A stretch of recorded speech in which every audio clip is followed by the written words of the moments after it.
আপনাদের সবাইকে স্বাগত জানাই। সঙ্গে আছি সৈয়দ ইশতিয়াক রেজা। আমরা কথা বলবো আজকে নন ব্যাংক আর্থিক প্রতিষ্ঠান নিয়ে। গত কয়েকদিন আমরা কথা বলেছি ব্যাংকিং খাত নিয়ে। ব্যাংক খাতের বহির্ভূত যে আর্থিক প্রতিষ্ঠানগুলো আছে সেগুলো নিয়েও কিন্তু একইভাবে উদ্বেগ রয়েছে। বিশেষ করে 5টি নন ব্যাংক আর্থিক প্রতিষ্ঠানের আমানতকারীরা এই মুহূর্তে রাজপথে আছে, কিন্তু তারা অনিশ্চিত যে তারা তাদের টাকাগুলো ফেরত পাবে কি না। এই সমস্ত বিষয় নিয়ে কথা বলতে শুরু করেছি। বাংলাদেশের আর্থিক খাত সংস্কারের অংশ হিসেবে অন্তর্বর্তী সরকারের সিদ্ধান্ত অনুযায়ী 5টি শরিয়া ভিত্তিক ব্যাংক একীভূত করে একটি নতুন সরকারি ইসলামী ব্যাংক গঠনের প্রক্রিয়া শেষ পর্যন্ত চূড়ান্ত হয়েছে। ওই ব্যাংকের চেয়ারম্যান এবং ম্যানেজিং ডিরেক্টর হয়েছে, পর্ষদও শীঘ্রই গঠন করা হবে। এর ফলে প্রায় 76 লক্ষ গ্রাহকের ব্যাংকিং সেবা এই নতুন কাঠামোর আওতায় আসবে। বলা যায় যে 5টি ব্যাংক নিয়ে যে ধরনের একটা অনিশ্চয়তা ছিল তার একটা রাস্তা বাংলাদেশ ব্যাংক বের করেছে যে এই নতুন ব্যাংকটির মাধ্যমে। প্রশ্ন দেখা দিয়েছে একই সময়ে, সেটা হলো যে সংকটে থাকা 5টি নন ব্যাংক আর্থিক প্রতিষ্ঠানের কি হবে। এদের গ্রাহকের সংখ্যা প্রায় 27,000 এবং যদি পরিবার ভিত্তিক চিন্তা করা হয় তাহলে প্রায় 2 লক্ষ মানুষের জড়িয়ে আছে, ভাগ্য জড়িয়ে আছে এই নন ব্যাংক প্রতিষ্ঠানগুলোর সাথে। বিগত কয়েক বছর ধরে এসব প্রতিষ্ঠানের জমা রাখা অর্থ ফেরত না পেয়ে এই সমস্ত হাজার হাজার গ্রাহক চরম দুর্ভোগের মধ্যে রয়েছেন। চিকিৎসা ব্যয় মেটাতে পারছেন না, সন্তানের শিক্ষা খরচ বহন করতে পারছেন না, অবসর জীবনের কোনো আর্থিক নিরাপত্তা থাকছে না এবং জীবনের শেষ সম্বল হিসাবে যে টাকাগুলো তারা পেয়েছিলেন বিভিন্নভাবে সেটি সঞ্চয় করে আজকে যে দুরবস্থায় পড়েছেন তাতে তাদের পরিবারগুলো, অনেকেরই পরিবার আর্থিক এবং মানসিক সংকটের মধ্যে পড়েছে। বিভিন্ন সময়ে সংবাদ সম্মেলন সহ নানা ধরনের কর্মসূচি পালন করছে এবং এগুলোতে তারা তাদের দুর্দশার কথা তুলে ধরছেন এবং আমানতের টাকা ফেরতের দাবি জানিয়েছেন। বর্তমানে সংকটে থেকে 5টি এনবিএফআই বা নন ব্যাংক আর্থিক প্রতিষ্ঠান হলো ফার্স্ট ফাইন্যান্স, ফারিস finance, Aviva finance, peoples leasing এবং ইন্টারন্যাশনাল লিজিং। সরকার বলছে এগুলো বন্ধ বা অবসায়ন করা হবে। সংশ্লিষ্ট কর্মকর্তাদের তথ্য অনুযায়ী এসব প্রতিষ্ঠানের খেলাপি ঋণের হার 93% থেকে প্রায় 100%-এর মধ্যে। ফলে তারা নিয়মিত কার্যক্রম পরিচালনা বা আমানত ফেরত দেওয়ার সক্ষমতা রাখে না। ব্যাংক রেজুলিউশন অধ্যাদেশের আওতায় প্রতিটি প্রতিষ্ঠানের জন্য ব্যাংক একজন প্রশাসক এবং 2জন অতিরিক্ত কর্মকর্তা নিয়োগ করবে। এরপর প্রতিষ্ঠানগুলোকে নন অপারেশনাল ঘোষণা করে লিকুইডেশন বা অবসানের প্রক্রিয়া শুরু হবে। তবে এই প্রক্রিয়া করে নতুন উদ্বেগ তৈরি হয়েছে একটি আলোচিত প্রস্তাবকে ঘিরে। বিভিন্ন মহলে প্রচার হয়েছে যে ব্যক্তিগত আমানতকারীরা সর্বোচ্চ 10 লাখ টাকা পর্যন্ত ফেরত পেতে পারেন। বিষয়টি আমানতকারীদের মধ্যে ব্যাপক ক্ষোভের সৃষ্টি হয়েছে, কারণ অনেকেরই আমানতের পরিমাণ এর চাইতে বেশি।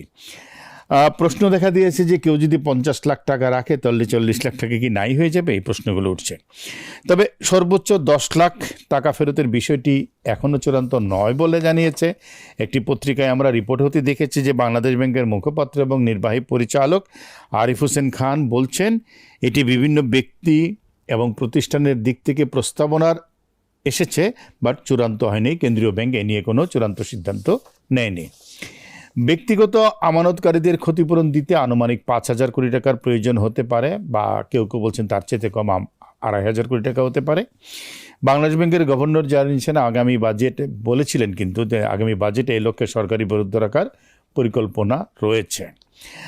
পাশাপাশি আইন অনুযায়ী অবসায়িত প্রতিষ্ঠানের সম্পদ বিক্রির মাধ্যমে দায় দেনা নিষ্পত্তিরও চেষ্টা করা হবে।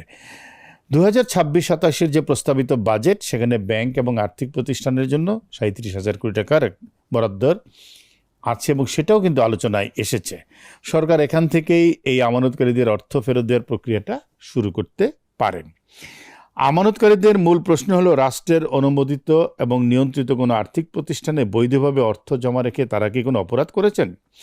যদি প্রতিষ্ঠানের পরিচালক, ব্যবস্থাপনা কর্তৃপক্ষ, রাজনৈতিক প্রভাবশালী গোষ্ঠী কিংবা নিয়ন্ত্রণ সংস্থার কিছু দুর্নীতিগ্রস্ত কর্মকর্তার কারণে অর্থ লুটপাট হয়ে থাকে, তাহলে সে দায় কেন সাধারণ গ্রাহকদের উপরে চড়ানো হবে? বাস্তবতা হলো এই সংকটের জন্য দায় নয় আমানতকারীরা, বরং তারাই সবচেয়ে বড় ভুক্তভোগী। কেন্দ্রীয় ব্যাংকের তদারকিতে দুর্বলতা ছিল, রাজনৈতিক প্রভাব ছিল এবং দীর্ঘদিনের আর্থিক দুর্নীতির কারণে এই প্রতিষ্ঠানগুলোর এই অবস্থা হয়েছে। ফলে আমানতকারীদের বৈধ সঞ্চয়ের বড় অংশ হারানোর ঝুঁকিতে ফেলা ন্যায়সঙ্গত হবে না। ব্যাংকগুলো একত্রিত করে নতুন ব্যাংক করা হচ্ছে, ফলে গ্রাহকদের কিন্তু টাকা ফেরত পাওয়ার সম্ভাবনা শতভাগ রয়ে গেছে। কিন্তু এগুলো যেহেতু অবসায়নে চলে যাবে নন ব্যাংকগুলো, ফলে একটা বড় ধরনের সংকটের মধ্যে পড়ছে। নতুন সম্মিলিত ইসলামী ব্যাংক টাকা সংগ্রহ করবে, ডিপোজিট সংগ্রহ করবে, বিনিয়োগ করবে, সরকারের কাছ থেকেও পরিশোধিত মূলধনের টাকা পাচ্ছে, সরকারি বিভিন্ন প্রতিষ্ঠানের টাকা এখানে জমা রাখা হবে। কিন্তু এই যে নন ব্যাংকগুলো, তাদের কি পরিস্থিতি হবে সেটা কিন্তু বড় চিন্তার বিষয় হয়ে দাঁড়িয়েছে। আর্থিক খাতের বড় সম্পদ হলো জনগণের আস্থা। যদি মানুষ বিশ্বাস হারিয়ে ফেলে যে রাষ্ট্রীয় অনুমোদনপ্রাপ্ত কোনো প্রতিষ্ঠানে অর্থ জমা রাখার পরও পুরো অর্থ ফেরত পাওয়ার অনিশ্চয়তা রয়ে গেছে, তাহলে এই নন ব্যাংক খাতে, অর্থাৎ লিজিং খাত নয়, সামগ্রিক আর্থিক ব্যবস্থার উপরও নেতিবাচক প্রভাব ফেলবে। সেই আস্থা পুনর্গঠন করা এখন জরুরি। এ কারণে অনেকের মতে অবসায়ন প্রক্রিয়ায় প্রধান লক্ষ্য হওয়া উচিত ক্ষতিগ্রস্ত আমানতকারীদের সর্বোচ্চ সুবিধা নিশ্চিত করা, তাদের সুরক্ষা দেওয়া, দুর্নীতিবাজদের সম্পদ বাজেয়াপ্ত করা, পাচার হওয়া অর্থ উদ্ধার করা এবং দায়ীদের বিরুদ্ধে কঠোর আইনগত ব্যবস্থা নেওয়ার মাধ্যমে আমানতকারীদের সম্পূর্ণ অর্থ ফেরতের পথ খুঁজতে হবে। কারণ নন ব্যাংক আর্থিক খাতের এই সংকটের জন্য দায়ী নয় আমানতকারীরা, তারা কেবল একটি বৃহৎ আর্থিক কেলেঙ্কারির শিকার। তাদের উপর আবারও আর্থিক ক্ষতির বোঝা চাপানো হলে তা ন্যায় বিচারের পরিপন্থী হবে, বরং অনেকের কাছে সেটি হবে আরেক ধরনের শাস্তি। রাষ্ট্রের দায়িত্ব হওয়া উচিত ভুক্তভোগীদের পাশে দাঁড়ানো, আর্থিক ব্যবস্থার প্রতি জনগণের আস্থা পুনঃপ্রতিষ্ঠা করা। আজকের মতো জার্নাল পর্যালোচনা এখানেই শেষ করছি। সবাই ভালো থাকবেন।